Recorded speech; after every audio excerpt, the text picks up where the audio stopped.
I am Alisha. Israel could lose up to $11.5 billion a year if the boycott, divestment and sanctions movement peaks. That's if the EU legislates to boycott all Israeli goods and blocks foreign investment into the state. Is this likely to happen? Well, opinions vary. Israel's government economists say it's hard to predict, but it is possible. Foreign investment into Israel fell to around $6 billion in 2014.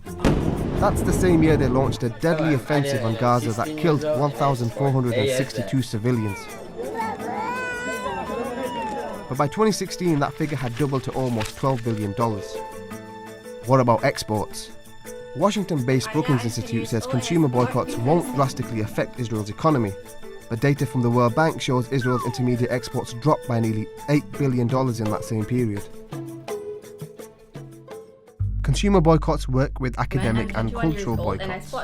If people refuse to work with Israeli academic institutions for their involvement in, let's say, the strategies behind the use of disproportionate force against the Palestinians, or musicians refuse to perform in Israel in solidarity with the people of Gaza and the West Bank, it gets people talking.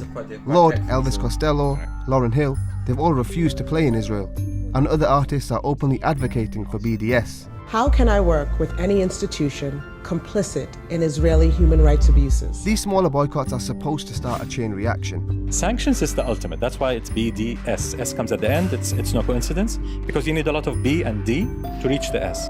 And it's slowly working. Companies are closing up shop in Israel. Some have been refused lucrative contracts explicitly for their involvement in Israeli occupation projects.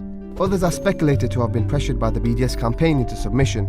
But whatever their motives, they've divested from Israel. A UN report has also found 206 companies that are linked to illegal settlements. The companies' activities range from banking and telecom to construction and tourism. Their names are being withheld until they've all been contacted. US Ambassador to the UN Nikki Haley reportedly threatened the UN Human Rights Council with a cut in funding if the names were to be published. South American states have also disassociated themselves. Venezuela and Bolivia have cut ties with Israel, and Brazil refused to allow former leader of the settler movement, Danny Dayan, to be Israel's ambassador in the country. The communities we established decades ago in the Jordan Valley will be here forever because they are essential for Israel's existence. BDS, more than anything, is impacting brand Israel.